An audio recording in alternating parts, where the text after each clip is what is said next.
ప్రసాద్ గారు నమస్తే సార్. నమస్తే సార్.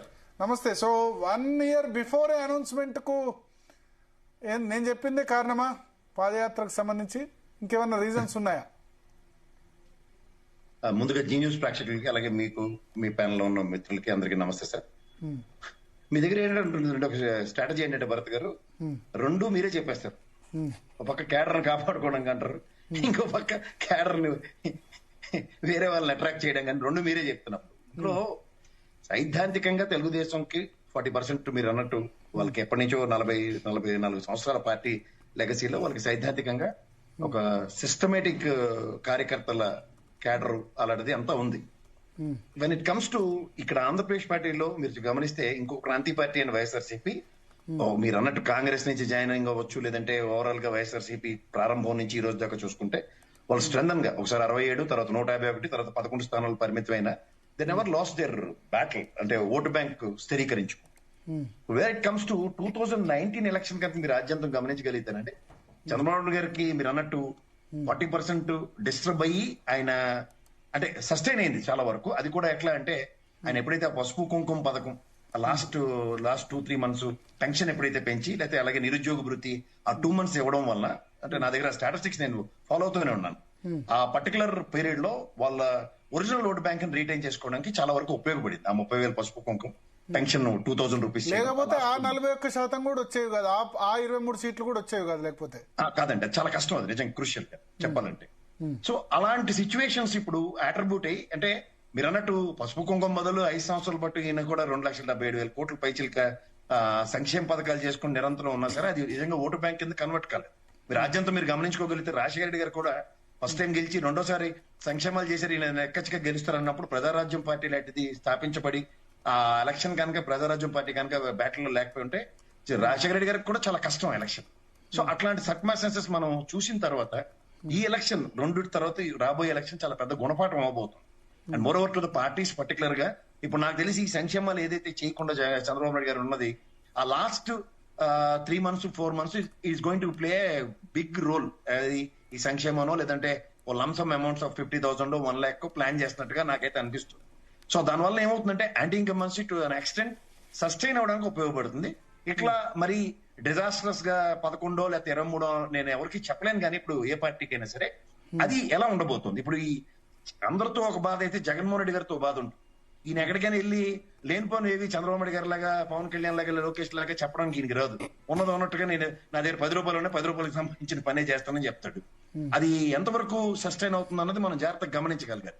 ఇప్పుడున్న సర్కమ్స్టాన్సెస్ లో ఇప్పుడు చూడండి, అది పెన్షన్ అన్నది చంద్రబాబు నాయుడు గారు తీసుకున్న బ్యూటిఫుల్ స్ట్రాటజీలో రాత్రి 4,000 రూపాయలు డంకా పలాస్గా వస్తాయి. ఈ ట్రాక్ రికార్డు చూస్తే 250 రూపీసే పెంచుకుంటూ 5 సంవత్సరాల పాటు మనకైతే చూడండి ఇంక్రిమెంట్లు వస్తాయి మనకి, అలా చేసుకుంటూ వెళ్ళాడు ఆయన. ఈ రెండు కంపారిజన్స్ లో చంద్రబాబు నాయుడు గారి పక్క ఈల్డ్ అవడానికి ఎక్కువ ఛాన్సెస్ అండ్ ప్రాబిలిటీస్ కనబడ్డాయి. సో అట్లాంటివి మీరు సాధారణంగా మీరు గమనిస్తున్నప్పుడు ఈ సిచ్యువేషన్స్ లో ఏంటంటే అతనుకున్న స్ట్రాటజీ ఎంతసేపు జగన్మోహన్ రెడ్డి గారికి, అంటే మీరు ఇప్పుడు ఈ రోజు అనౌన్స్ చేసినట్టుగా మీరు చెప్తున్నారు, కానీ if I'm not wrong last 1.5 year అంటే ఎలక్షన్ నెక్స్ట్ ఇయర్ అనుకుంటాను, అప్పుడే ఒక సందర్భంలో ఈ బూత్ కమిటీలను లేకపోతే నియోజకవర్గ ఇన్ఛార్జీలను వీళ్ళందరినీ షఫుల్ చేస్తూ పాదయాత్ర అన్న దాని మీద ఒక డిస్కషన్ జరిగింది. అండ్ అప్పుడు ప్రతి నియోజకవర్గంకి తిరిగే కార్యక్రమం ఒకటి, బస్సు యాత్ర, ఇలాంటివన్నీ కూడా స్ట్రాటజికల్ గా ప్లాన్ అయ్యి ఆ సబ్సిక్వెంట్ డెవలప్మెంట్స్ లో I don't know the reason sir, subsequent developments అన్ని ఆగిపోయి ఇప్పుడు ఏంటంటే నియోజకవర్గాల వారీగా కలవడం అన్నది స్టార్ట్ అయింది కార్యకర్తల్ని. అది వాళ్ళ ఏలూరుతో స్టార్ట్ అయింది మీరు చెప్పినట్టు. అండ్ సబ్సిక్వెంట్ డెవలప్మెంట్స్ లో ఈ రాబోయే రోజుల్లో 1.5 సంవత్సరం ముందు ఖచ్చితంగా పాదయాత్ర ఉండబోతుంది. పాదయాత్ర స్ట్రాటజీ ఏంటి ప్రసాద్ గారు? స్ట్రాటజీ అంటే ఇవన్నీ చాలా వరకు నేను అంటే మీరు పాదయాత్రలు మీరు ఆద్యంతం గమనించగలిగితారమ్మా. ఒకటి రాజశేఖర రెడ్డి గారి పాదయాత్ర, నెక్స్ట్ జగన్మోహన్ రెడ్డి గారి పాదయాత్ర, అలాగే చంద్రబాబు నాయుడు గారి పాదయాత్ర, ఇప్పుడు రీసెంట్ గా లోకేష్ గారు చేసిన పాదయాత్రలో మీరు గమనిస్తే రాజశేఖర రెడ్డి గారు కానీ జగన్మోహన్ రెడ్డి గారు కానీ ప్రజా సమస్యలకి ఇన్స్టెంట్ రియాక్టివ్ మోడ్ లో సొల్యూషన్ ప్రాస్పెక్టివ్ లోనే ఆయన 5 ఏళ్ల పరిపాలనలోనూ ఆయన దగ్గర 6 సంవత్సరాలు పరిపాలించిన రాజశేఖర రెడ్డి గారు కనపడ్డాయి. ఉదాహరణకు ఉచిత కరెంట్ కానీ, లేదంటే ఫీజు రీంబర్స్మెంట్ కానీ, అండ్ ఆరోగ్యశ్రీ కానీ, అవి అన్ని ఏంటంటే ప్రజా సమస్యలు ప్రజల్లోంచి ఆవిష్కరించవలసిన సమస్యల్ని అతను అధిష్ఠించిన very next moment reactive mode లో ఆయన పనిచేసిన ఉదంతం సాధారణంగా ఉన్నాయి ఈ రోజుకి కూడా. అలాగే జగన్మోహన్ రెడ్డి గారు కూడా స్థానిక స్థితిగతులను ప్రభావితం చేసే దగ్గర cash turn over to the common man అన్న కాన్సెప్ట్ లో ఈ నవరత్నాల పథకాలు 97% దగ్గర సస్టైన్ చేసి చూపించగలిగాయి. అది ఇవాళ నేను మీరు కూడా కాంటాక్ట్ చేయలేం, బికాజ్ ఎక్స్చేకర్ లో 2,77,000 దగ్గర crores of money specially spend for the sake of నవరత్నాలు విత్ అకౌంటబిలిటీతో ఉన్నాయి. డీబీటీ పథకాల త్రూగా ప్రజలకు అందిన ఉదాహరణలు కూడా మనకు కనబడుతున్నాయి. సో వీటిలన్నింటినీ బేస్ చేసుకుంటూ ఈ రాబోయే రోజుల్లో పాదయాత్రలో నవరత్నాలు ఇప్పటిదాకైతే సోఫార్ నథింగ్. కాబట్టి వీళ్ళు చెప్పిన 6 సంబంధించిన సంక్షేమాలు కూడా వీళ్ళు సరిగ్గా చేయట్లేదు అన్నదాన్ని ఎలా అయితే ప్రజల్లో గవర్నమెంట్ ని క్వశ్చన్ చేయడానికి అనుకోవచ్చా? ఆబ్వియస్లీ, ఎందుకంటే అతను అసెంబ్లీకి వెళ్ళట్లేదు. ఈ అసెంబ్లీ వేదికగా తనకి తగిన స్ట్రెంత్ లేదు. ఎమ్మెల్యే పరంగానే అతనికి అవకాశం అన్నది చూస్తున్నాం. రేపు పొద్దున కోర్టు రూలింగ్ వచ్చి అతనికి అపోజిషన్ స్టేటస్ కనుక వస్తే ట్రై చేయాలి. ఎందుకంటే నాకు తెలిసి అపోజిషన్ స్టేటస్ రాకపోవడం ఉందా మరి రాజ్యాంగ పర చట్టాలు వ్యవస్థలతో ఎవరికి ఏం చేయలేరు. నేను ఒక విషయం ఖచ్చితంగా చెప్పగలను. రేపు బడ్జెట్ సమావేశాలకు కూడా నాకు తెలిసి గవర్నర్ ప్రసంగంకి వెళ్ళొచ్చు. అయినా బడ్జెట్ ప్రతులు ఇచ్చిన మొదటి రోజు ఏమి మహా అయితే 4-5 గట్టిగా ఎరిచి ఏదో క్రిటిసిజం మాటలే ఉంటాయి. బడ్జెట్ సమావేశాల్లో నాకు తెలిసి డిబేటబుల్ టాపిక్స్ ఏమి ఉండవు. సో ప్రతిపక్ష హోదాకి అసెంబ్లీకి రావడానికి ఏంటి సంబంధం ప్రసాద్ గారు? కాంగ్రెస్ పార్టీకి కూడా 2014లో 19లో కేంద్రంలో ప్రతిపక్ష హోదా లేదు. అయినా వాళ్ళు పార్లమెంట్ కు అటెండ్ అయినారు కదా. పోయిన సెషన్ లో టీడీపీ చంద్రబాబు నాయుడు అటెండ్ కాకపోవచ్చు కానీ మిగతా వాళ్ళు అటెండ్ అయినారు. చంద్రబాబు నాయుడు కూడా ఫస్ట్ 2.5 years అటెండ్ అయ్యారు. మీకు ఒక విషయం చెప్తాను ఇక్కడ. మీకు అక్కడ మన దేశ రాజకీయాల దాకా వెళ్ళిపోక్కర్లేదు. మన నందమూరి తారక రామారావు గారు గెలిచిన 75 ఎలక్షన్ అనుకుంటారు 94 పి జనార్దన్ రెడ్డి గారికి అపోజిషన్ లీడర్ హోదా ఇచ్చారు. స్టేటస్ ఇవ్వలేదు, అపోజిషన్ స్టేటస్ ఇవ్వలేదు. అపోజిషన్ లీడర్ గా అతనికి ప్యారల్ గా మాట్లాడే అవకాశం సమయం ఇవ్వబడి మీరు జాగ్రత్తగా గమనిస్తే. సో ఇది అక్కడ మనకి కొట్టొచ్చినట్టు కనబడుతుంది. ఇప్పుడు వీళ్ళు బయట నుంచి కూడా పవన్ కళ్యాణ్ గారు ఒక సందర్భంలో మాడిన ఉదంతం, జర్మనీ వెళ్ళండి ఇలాంటివన్నీ చూస్తుంటే గ్యారంటీగా వాళ్ళకి ఆయన ఒక ఇండిపెండెంట్ పులివెందుల ఎమ్మెల్యేగా ట్రీట్ చేసినప్పుడు పులివెందుల ఇష్యూలతోనే ఆయన మాడగలుగుతాడు తప్ప ఈ ప్రజా సమస్యలకి అపోజిషన్ లీడర్ కి సేమ్ టైం అలొకేట్ చేస్తే. ఎందుకంటే చీఫ్ మినిస్టర్ గారు మాడిన తర్వాత కౌంటర్ అపోజిషన్ లీడర్ దగ్గర నుంచి వస్తుంది. ఆ కౌంటర్ కి సరైన సమయం అది ఎలకేషన్స్ లో లేవనుకోండి ఆబ్వియస్లీ. ఎందుకంటే వాళ్ళు అపోజిషన్ స్టేటస్ ఇవ్వమని నిక్కచ్చిగా చెప్తున్నప్పుడు యాజ్ అన్ ఇండిపెండెంట్ ఎమ్మెల్యేకి వెళ్ళి అతను జస్టిఫై చేసి ఇదే ఉండదు. సో దానివల్ల there is reason behind very clear. And దానికి తోడు court direction, we are all waiting for court direction. అప్పుడు కోర్ట్ డైరెక్షన్ అపోజిషన్ బీజేఆర్ గారికి ఇచ్చిన హోదా ఆయనకి ఇమ్మన్నారు అనుకోండి, ఆబ్వియస్లీ స్పెసిఫిక్ టైం ఉంటుంది. ఆ టైంలో ఇతను ముఖ్యమంత్రి గారు మాట్లాడిన తర్వాత లేదంటే సంబంధిత మంత్రులు మాట్లాడిన తర్వాత ఈక్వల్ అండ్ ప్రివిలేజ్ టైంతో మాట్లాడొచ్చు. Otherwise it won't makes any difference. And ఏదో చూడండి ముఖప్రీత్యార్థం అసెంబ్లీకి వెళ్ళి ర్యాగింగ్లకి వాటికి కాలేజీకి వెళ్తే ఖచ్చితంగా ర్యాగింగ్ అవుతుంటే చిన్నపిల్లల కాలేజ్ మానేసినట్టు మానడానికి ప్రాబిలిటీ ఉంటుంది కనుక.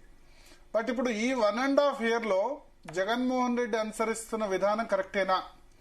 ఎప్పుడో ఈ ఫీల్డ్ విజిట్స్ చాలా తక్కువ, నెలకు ఒక్కసారి ఏదో ఫీల్డ్ విజిట్స్ వెళ్తారు. మిగతా సార్లో బెంగళూరులో ఒక 2-3 రోజులు ఉంటారు, ఓ 2-3 days విజయవాడలో ఉంటారు.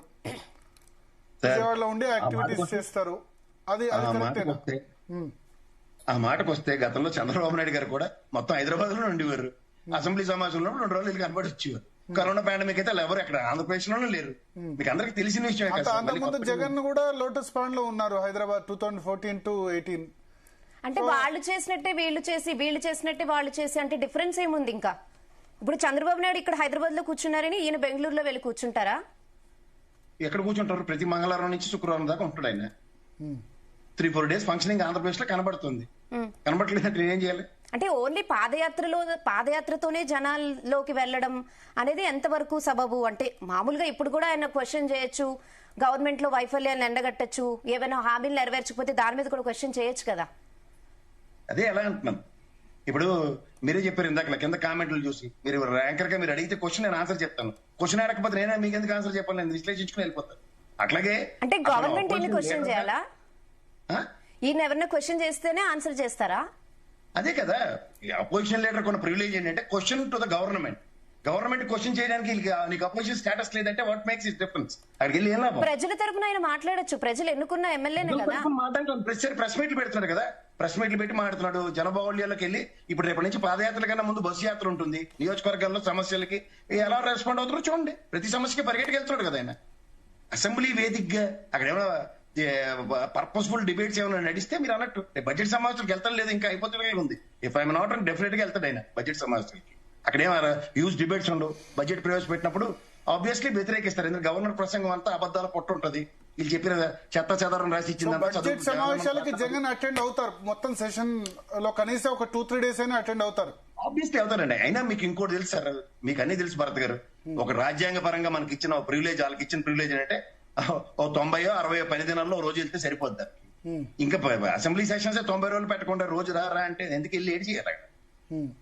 ఫస్ట్ థింగ్ సెషన్స్ పెట్టమన్నాడు సార్. పర్పస్ఫుల్ సెషన్స్ ఉన్నప్పుడు ప్రెస్ మీట్ పెడితేనే తిరిగి కౌంటర్ ఆన్సర్ ఎవరు ఇల్లు ఆయన పెట్టిన ప్రెస్ మీట్. ఈ 1.5 year జగన్ ప్రతిపక్ష నేతగా, సరే ప్రతిపక్ష నేత హోదా వాళ్ళు ఇవ్వలేదు కానీ మీరు ఎట్లా రేట్ చేస్తారు? ఆయన సభ్యమైన దిశలోనే వెళ్తున్నారా? ఇట్లా వెళ్తే వైఎస్ఆర్సీపీ మళ్ళీ అధికారంలోకి రాగలదా? అంటే అధికారం గురించి నేను చెప్పను కానీ సార్, అపోజిషన్ లీడర్ గా అతను చేస్తున్న జస్టిఫైడ్ యాక్ట్ కి నేను 10 out of 10 ఇస్తాను. ఎట్లా అంటే మీకు చిన్న ఎగ్జాంపుల్ చెప్తాను.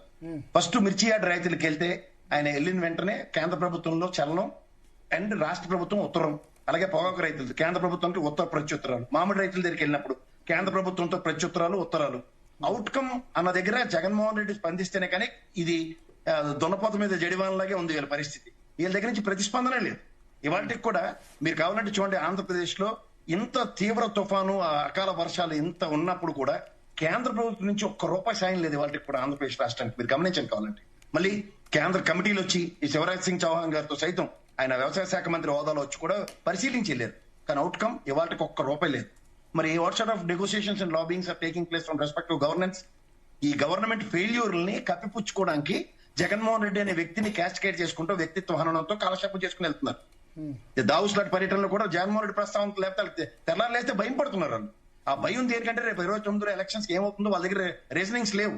నేను ఇందాక ఇంతసేపు చెప్తుంది ఏంటంటే, if they can retain with lump sum amounts ప్రజలకు ఇస్తే కూడా వాళ్ళ ఒరిజినల్ ఓటు బ్యాంక్ రీటైన్ అవుతుంది తప్ప యాంటీ ఇన్కమ్బెన్సీ ఓటు బ్యాంక్ ఎడెళ్తుంది అంత దగ్గర సమాధానం లేదు. ఇది వాళ్ళకి బిగ్గెస్ట్ ఛాలెంజ్ గా ఉంది ఇప్పుడు రూలింగ్ గవర్నమెంట్. సో అయిపోతుండేగా ఇక్కడ ఇంకొక పార్టీ ఏమీ ఆరోపించలేదు, ఇంకొక పార్లగా కాంగ్రెస్ కి అంత జవసత్వాలు లేవు ఇక్కడ. సో ఇలాంటి సర్కమాస్టెన్సెస్ లో ఆడమైన అవుట్ అనుకున్నా వాళ్ళ ముగ్గురు కలిసి ఉంటేనే కలర్ స్టోకం సినిమా చూస్తున్నారు. వాళ్ళు ఎట్టి పరిస్థితుల్లో విడరు ఆ బంధం. హైపోతల్ గా బీజేపీ లాంటిది విడినా అది 0.85 ఒరిజినల్ ఓటు బ్యాంక్. ఆ తెలుగుదేశం ఆచ్ఛేదం లేకపోతే అది వల్ల అసలు కాదు. సో అలాంటి సర్కమాస్టెన్స్ లో పవన్ కళ్యాణ్ గారితో పైన అంటే పార్టీ క్యాడర్ ఇవాటికి కూడా బిల్డ్ చేసుకోవట్లేదు ఆయన. సో ప్యారల్ గా ఆయన దగ్గర నుంచి ఒక బ్యూటిఫుల్ యాక్టివిటీ కనుక పోర్ట్రైట్ అవుతూ కనబడితే మీరు నేను చెప్పుకోవడానికి మాట్లాడడానికి ఒక అవకాశం ఉంటుంది. అలాంటప్పుడు ఏమవుతుందంటే అపోజిషన్ సర్కమాస్టెన్సెస్ అంతసేపు జగన్మోహన్ రెడ్డికే ఫేవరబుల్ గా డ్రైవ్ అవుతున్నప్పుడు దాన్ని చూసి మనం చెప్పాలి, అంతకని ఇంకెళ్ళి. ఓకే, సో మనతో పాటు తెలుగుదేశం పార్టీ నుంచి గౌతు శిరీష గారు, పలాస ఎమ్మెల్యే, ప్రస్తుతం ఫోన్ లైన్లో సిద్ధంగా ఉన్నారు. శిరీష గారు, జీ తెలుగు న్యూస్ కోసం సమయం కేటాయించిన ధన్యవాదాలు మేడం. సో జగన్మోహన్ రెడ్డి పాదయాత్ర అనౌన్స్ చేశారు, నెక్స్ట్ ఇయర్ పాదయాత్ర చేపడతాను, 1.5 year ప్రజల్లోనే ఉంటానంటున్నారు. లాస్ట్ 2 పాదయాత్రలు కూడా బిగ్ సక్సెస్. ఇన్ఫాక్ట్ 2019 లో అంత land mark seats, majority, voting percentage రావడానికి పాదయాత్ర కూడా కారణమే. అది జగన్మోహన్ రెడ్డి గారు అధికారంలో రాకముందు ఆయన ఏదో చేస్తారని ప్రజలు నమ్మినప్పుడు చేసిన పాదయాత్ర అండి. ఈ రోజు జగన్మోహన్ నాయుడు గారు చెప్పేది, జగన్మోహన్ రెడ్డి గారు చెప్పేది అబద్ధం, చేసేది ప్రజలకి మోసం అని 5 సంవత్సరాల్లో ఆంధ్ర రాష్ట్ర ప్రజలకి, చదువుకున్న పిల్లలతో సహా చాలా స్పష్టంగా అర్థమైంది. అన్ని వర్గాల వారికి, ఉద్యోగాల గురించి చూసి మోసపోయిన యువతకి, ఉద్యోగాలు చేస్తున్న వాళ్ళకి బెనిఫిట్స్ వస్తాయని నమ్మిన ఉద్యోగస్తులకి, ఇటు మహిళలకి, అన్ని వర్గాల వారికి, రైతులకి, ప్రతి ఒక్కరికి జగన్మోహన్ రెడ్డి గారు 2019లో అధికారంలో రాకముందు చేసిన హామీలు, చెప్పినవన్నీ అబద్దాలే. ఆయనకి అధికారంకి వచ్చాక ప్రజలకి చేసేది మోసమైన అర్థమైంది. ఆంధ్ర రాష్ట్ర ప్రజలు హామీలన్నీ నెరవేర్చారు కదా, 99% చెప్పిన